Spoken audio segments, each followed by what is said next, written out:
kasih dalam nama Yesus, kita buka Alkitab kita, Roma 12 ayat 2.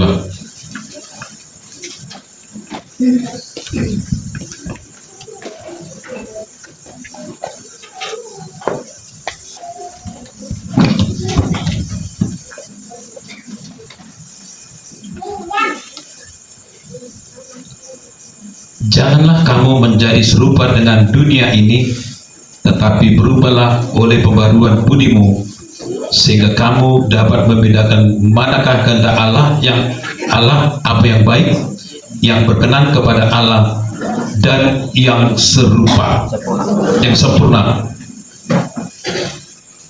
Firman Tuhan menekankan malam hari ini kita supaya berubah. Mungkin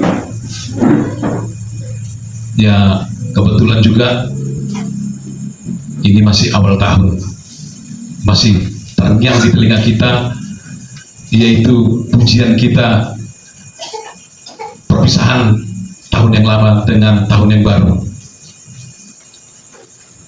Poha doau nasai laun turedo pangalahoki nang pat nang mata nang pamangan luhut marsala dosudi. Itu merupakan evaluasi kepada diri kita. Bagaimana perbuatan kita, bagaimana perilaku kita, bagaimana karakter kita. Nang pat nang mata nang pamangan, berarti kaki kita bersalah, tangan kita bersalah, mata kita juga bersalah, semuanya bersalah tanpa kita sadari bahwa itu merupakan mungkin ya merupakan kesalahan atau mendugakan hati Tuhan. Dan harapan kita sebagaimana kita di tahun 2025 kita diberkati, kita mendapatkan pemulihan, penyembuhan penyakit, keberhasilan dan sebagainya. Kita juga mengharapkan di tahun 2026 ini juga demikian. Firman Tuhan menekankan supaya kita berubah, mana yang baik, mana yang berkenan kepada Tuhan. Sehingga saya buat judulnya menang dalam peperangan pikiran. Menang dalam peperangan pikiran. Tanpa kita sadari, sering pikiran kita dipengaruhi atau diacak oleh iblis, diacak oleh yang membuat pikiran kita terganggu, informasi-informasi miring, ataupun stigma-stigma yang membuat kita menjadi tergoncang.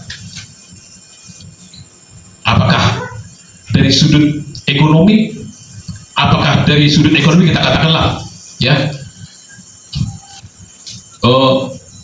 nanti gilirannya katanya giliran sehabis Venezuela nanti Indonesia, nanti katanya setelah Benyamin Netanyahu begini nanti menjadi sasaran Indonesia. Apapun sekarang diperbuat orang, semakin hari semakin kita dengarkan berita-berita yang mengerikan. Memang firman Tuhan ini mencatat, kedengaran sana sini banyak kabar menggemparkan, berlindunglah dalam sabda Allah. Zaman sekarang berjaga. Virus-virus pun sekarang sudah mulai bermunculan. Ada katanya virus lagi influenza yang sudah mulai merambah, dan diperhitungkan ini ya tidak begitu mengkhawatirkan, tidak begitu merusak pikiran orang seperti COVID-19 kemarin, tapi ini bisa membuat orang juga menjadi apa? Kita katakanlah meninggal dunia, menjadi terganggu beraktivitas, atau menjadi kita katakanlah berat untuk melangkah, berat untuk segala-galanya. Nah, sehingga inilah yang disasar oleh kita katakan pemberitaan-pemberitaan ataupun iblis merusak ataupun mengganggu pikiran kita. Makanya saya buat menang dalam peperangan pikiran. Kenapa pikiran ini betul-betul perlu kita jaga, perlu pelajari. Perlu kita betul-betul waspada terhadap gangguan apapun. Contoh salah satu, ya, wah nanti lebih parah tahun 2026 krismonnya katanya. Bagi orang lain itu krisis moneter, ya, ataupun ya suatu gangguan ekonomi. Tapi bagi umat Kristen anak Tuhan, krismon itu Kristus menolong. Amin. Kristus menolong. Gak usah khawatir. Untuk itulah iblis selalu mengganggu pikiran kita. Seperti negara adidaya. Negara adidaya atau negara besar, Amerika Serikat, Cina, dan Rusia. Sebelum mereka berperang, yang mereka sasar dulu perang saraf itu ketegangan-ketegangan. Dikirimkan spionasi atau dikirimkan intel untuk mengganggu. Wah, udah di sini begini, udah begini. Kalau kita khawatir, kita keluarkan semua kekuatan, kita keluarkan semua brankas, kita keluarkan semua deposit, akhirnya kita bisa kebablasan. Nah, ini salah satu. Kenapa pikiran yang disasar oleh iblis? Karena pikiran menentukan suatu perubahan. Tadi firman Tuhan berkata berubah. Sedangkan kita sudah berubah, belum tentu apa yang kita kerjakan berhasil. Apa yang kita jaga belum tentu bisa kita pertahankan, kita peroleh. Kita katakanlah, wah, kita sudah betul-betul jaga kesehatan, betul-betul, ya, kita katakanlah selektif betul, sudah betul-betul kita diet ketat, tapi kecolongan juga penyakit, kecolongan penyakit. Nah, ini suatu problem, suatu, kita katakanlah permasalahan yang di luar dugaan, atau kita katakan ada apakah itu human error, apakah itu merupakan faktor-faktor tidak keberuntungan atau tidak berpihak kepada kita. Ya, seorang akan berubah apabila diubahkan oleh firman Tuhan, seperti pujian kita tadi. Karena di dalam 2 Korintus 5 ayat 17 dikatakan, siapa di dalam Kristus menjadi ciptaan baru. 2 Korintus 5 ayat 17, siapa di dalam Kristus menjadi ciptaan baru. Jadi kalau dia di dalam Kristus, pasti dia sudah berubah. Pasti dia sudah berubah. Tapi bagaimana kita supaya di dalam Kristus? Kita harus, seperti pujian kita berkata tadi, harus betul-betul kita terhubung dengan firman Tuhan. Amen. Terhubung dengan Tuhan. Nah, itu makanya pikiran itu menentukan suatu perubahan. Menentukan suatu perubahan. Orang yang tidak di dalam Kristus pasti tidak akan berubah. Orang yang tidak dalam Kristus pasti tidak berubah. Kenapa kita katakan demikian? Karena yang di dalam Kristus itu adalah orang yang merenungkan firman Tuhan, apalagi sudah melakukan firman Tuhan, apalagi sudah betul-betul hidup dia di dalam firman Tuhan. 1 Mazmur 1 ayat 1, berbahagialah orang yang merenungkan Taurat Tuhan. Merenungkan aja sudah berbahagia Bapak Ibu. Merenungkan berarti mengari-mangi, menghayalkan sewaktu tidur kita, ya. Waktu tidur kita, waduh, baik kali Tuhan itu, Bu, betapa besar anugerahmu, betapa kayanya Engkau Tuhan, inilah ciptaanmu. Ini sudah berbahagia. Itu hanya masih merenungkan.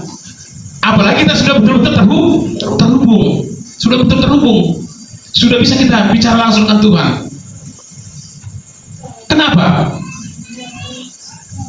Karena firman Tuhan berkata dalam Yesaya 57 kalau nggak salah, bukan kurang tajam telingaku untuk mendengarkan seruanmu atau doamu, bukan kurang panjang tanganku untuk memberkati engkau, tapi ada pemisah antara aku dan kau. Apa itu? Iya, itu dia. Kenapa kita betul-betul tidak bisa terhubung? Karena ada tadi itu Satu, pemisah. Malas kita baca firman Tuhan, malas kita berdoa, apalagi untuk merenungkan firman Tuhan. Itu makanya bahwa pikiran itu mempengaruhi suatu perubahan. Itu pertama. Yang kedua, pikiran itu mempengaruhi suatu perbuatan. Mempengaruhi suatu perbuatan. Itu tertulis dalam Amsal 16 ayat 9. Coba satu orang baca dulu.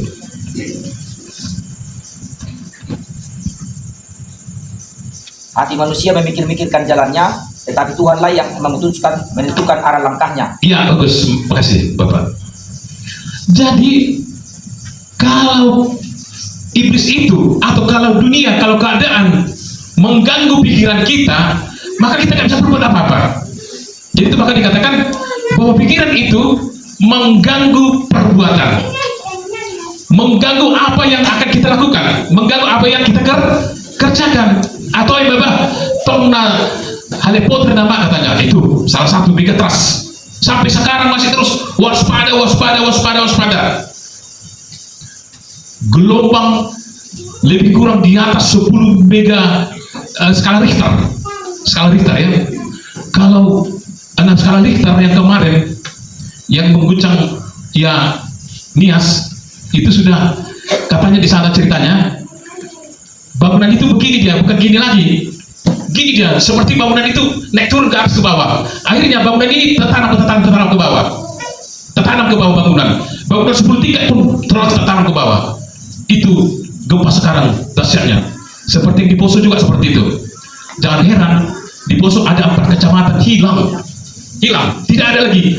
Kalau punya kelihatan masih bisa diambil. Ini nggak tertanam ke tanah, ikut dengan orang-orang yang umat Tuhan yang ada di sana.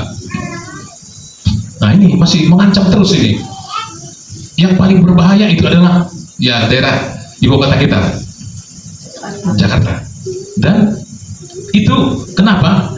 Daerah sasarnya atau seperti terowongan itu dari mulai Laut Hindia sampai kepada ya daerah pinggir-pinggiran sana lah.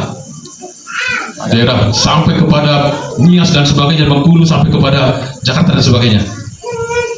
Itu makanya IKN dipilih mau dipindah menjadi ibu kota di Kalimantan. Itu paling aman dalam segala hal. Ya kebetulan Pak, ya apa juga di sana ya, paling aman di situ. Makanya di situ dipilih. Memang Soekarno dulu sebelum menjadikan Jakarta itu tadinya di apa? Di istilahnya salah satu pilihan. Tapi mungkin karena pertengahan Jakarta dan itulah dia. Nah, jadi pikiran itu menentukan daripada perbuatan kita. Rohani jol memarsak dalan Tuhan jauh atau nekana. Manusia merimang-rimang atau menentukan jalannya, tapi Tuhan yang menentukan. Itu yang kedua. Yang ketiga, pikiran mempengaruhi sukacita kita. Semua dilalui oleh pikiran, yaitu Filipi 4 ayat 4. Filipi 4 ayat 4. Nah, di situ bahwasanya kalau sudah terganggu pikiran, tidak akan bisa kita bersukacita. Bersukacita dalam Tuhan sekali, bersukacitalah katanya Paulus berkata. Tapi bagaimana kita bersukacita sementara pikiran kita sudah tergoncang? Jadi itu makanya pikiran kita ini pertama sekali digoncang oleh suasana ataupun hiruk pikuk dunia. Wah, kamu sebaiknya begini, buang Antam, kamu sebaiknya begini. Memang betul Bapak Ibu. Dulu Antam belum ada, dulu masih lebih kurang 1 tahun. Antam tadinya 1 gram masih 9.000 ya, 900.000. Sekarang 22,5 juta Bapak 1 gram.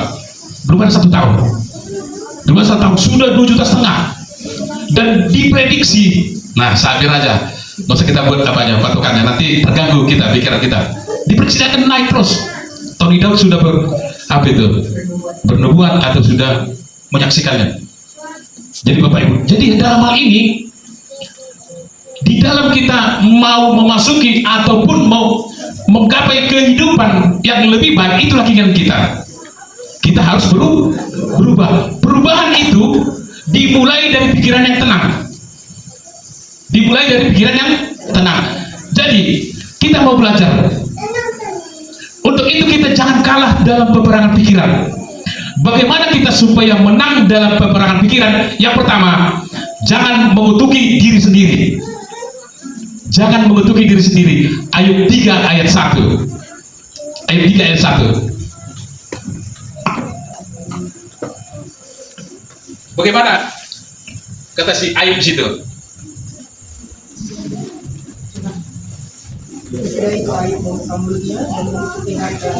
Iya.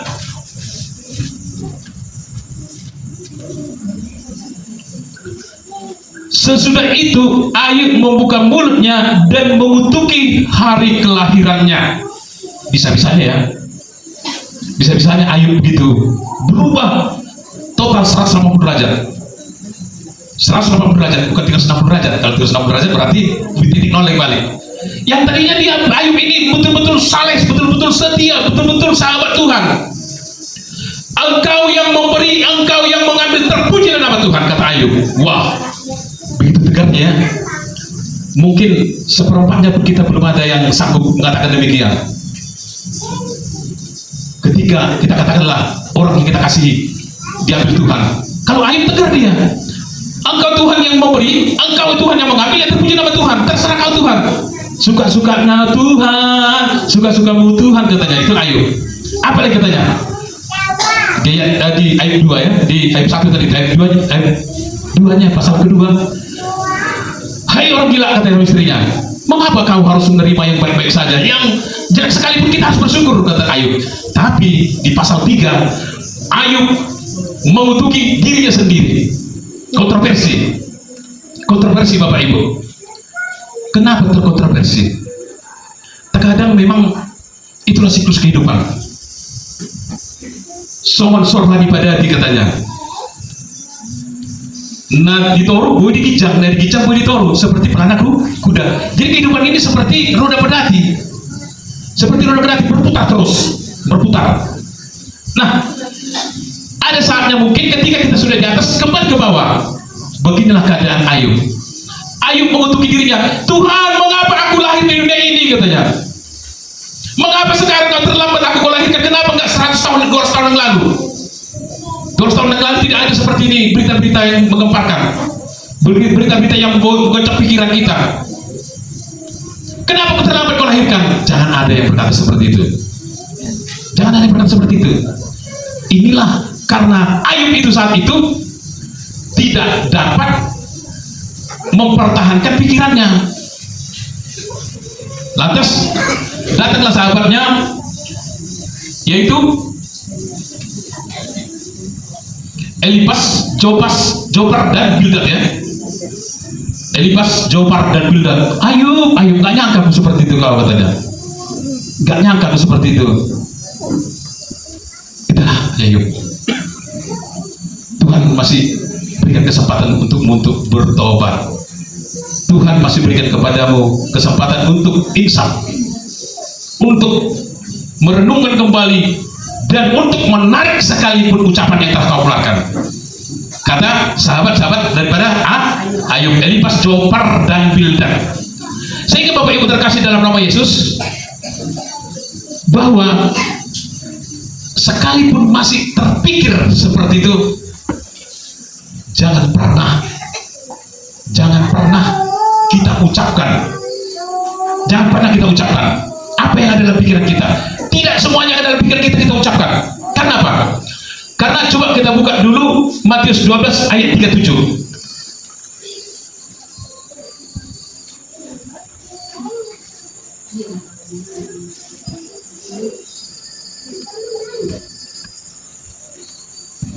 Ya, kita buka Matius 12 ayat 37. Karena menurut ucapanmu engkau akan dibenarkan, dan menurut ucapanmu pula engkau akan dihukum. Nah itu. Jadi terkadang yang dalam pikiran kita tidak perlu kita ucapkan. Dengan ucapan kita ini kita akan diberkati, dikuatkan oleh Tuhan. Dan dengan ucapan kita ini juga kita bisa dihukum. Atau dalam Ulangan berkata bahwa dari mulut yang sama bisa keluar kutuk dan berkah. Nah, jadi coba kita buka dulu Amsal 27 ayat 11.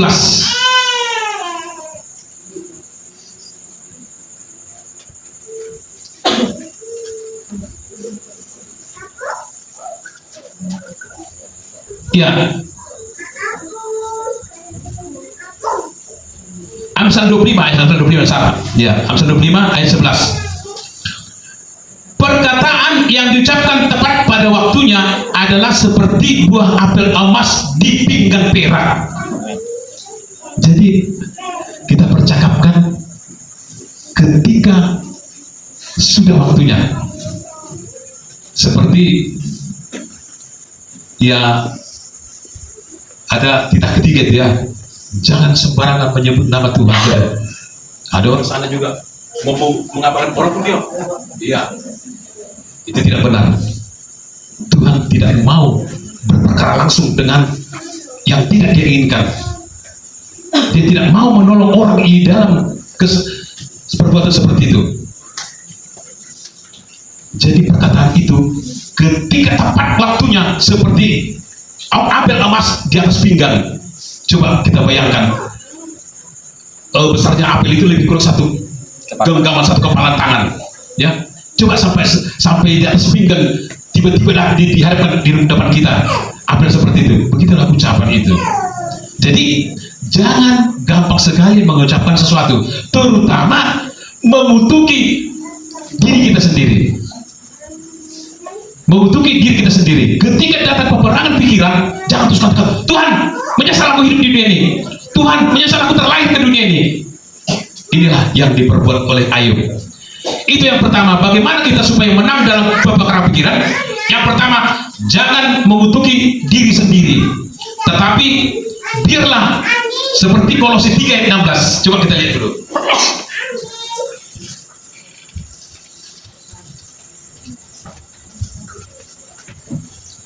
Hendaklah perkataan Kristus diam dengan segala kekayaannya di antara kamu, sehingga kamu dengan segala hikmat mengajar dan menegur orang yang lain, dan sambil menyanyikan mazmur dan puji-pujian dan nyanyian rohani dan puji, dan kamu mengucap syukur kepada Allah di dalam hatimu. Jadi hendaklah perkataan Kristus diam di dalam mulut kita. Amin. Amin. Iya, ini yang pertama. Kalau memang kita benar-benar mau memenangkan peperangan pikiran, kita tidak boleh mengutuki diri sendiri. Tuhan, kenapa ya Kau perhadapkan kepada kami ataupun kepada generasi kami kehidupan seperti ini, kehidupan berat? Kita ingat harus bahwasanya kalau tidak ada ujian, tidak akan naik kelas. Siapa mau di kelas 1 SD terus? Tidak ada yang mau. Di kelas 2 SD terus tidak. Jadi mau dari kelas 1 kelas 2 harus melalui ujian dulu. Dan ujian inilah yang kita nanti-nantikan. Ujian inilah yang kita tunggu-tunggu. Kapan Tuhan memberikan, diperhadapkan ujian kepada kita lewat peperangan pikiran kita, yaitu tidak akan mengutuki diri sendiri. Itu pertama. Yang kedua, berhenti menghakimi. Ayub 40 ayat 1-3.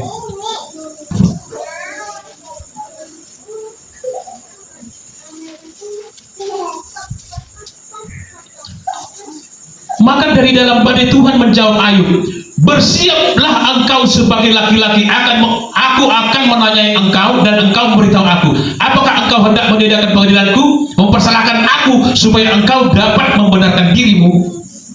Jadi Ayub betul-betul ya cari titik aman, betul-betul menyalahkan Tuhan dia selalu. Terakhir murka Tuhan kepada dia. Ayub, kau harus bicara, tunjukkan bahwa kamu seorang cakap jangan, kata Tuhan. Tunjukkan kau sebagai laki-laki. Kenapa laki-laki? Karena laki-laki itu adalah betul-betul yang bertanggung jawab lah. Bertanggung jawab. Kalau perempuan itu masih mau dia, oh saya bertanggung yang menyuruh aku, ular itunya. Ditanya ular, oh si anunya, katanya. Apa kata si Adam? Tidak, kamu sudah melakukannya, katanya. Itu makanya sifat kejantanan ataupun ketegasan itu digambarkan kepada laki-laki. Jadi kita betul-betul diciptakan Tuhan bukan untuk saling tuding menuding, saling menyalahkan, apalagi untuk menghakimi. Penghakiman itu adalah hak mutlak, hak prerogatif dari Tuhan untuk sementara. Tapi kita bisa menegur. Kalau kita menghakimi seakan-akan kita lebih benar, lebih suci, lebih betul-betul kudus, tidak ada noda atau kesalahan. Tapi bisa kita menegur. Besi menajamkan besi. Tapi yang jelas, penghakiman itu adalah hak prerogatif dari Tuhan. Berhenti untuk menghakimi. Yang ketiga, berusaha melupakan yang lalu. Kita buka Ayub 40 ayat 42 ayat 10. Lalu Tuhan memulihkan keadaan Ayub setelah ia meminta doa doa untuk sahabat-sahabatnya, dan Tuhan memberikan kepada Ayub 2 kali lipat dari segala kepunyaannya dahulu. Berusaha melupakan yang lalu. Jadi sempat Ayub ini tersinggung, pada sahabat yang 3 itu, yaitu Elifas, Zophar, dan Bildad. Dia tersinggung. Wah, aku dulu kan kaya, aku dulu kan terhormat, aku dulu kan punya anak keturunan yang ganteng-ganteng. Masa enak aja kalian menegur, katanya. Karena Elifas, Zophar, dan Bildad ini menonton siapa ini, si Ayub yang bergumul dia atau berbalik-balik di debu, mengoyakkan jubahnya, dan sahabat di ayat 3 tadi. Lantas tersinggung Ayub, sehingga dia benar-benar jatuh kepada perbuatan-perbuatan ataupun kalah dalam peperangan pikiran.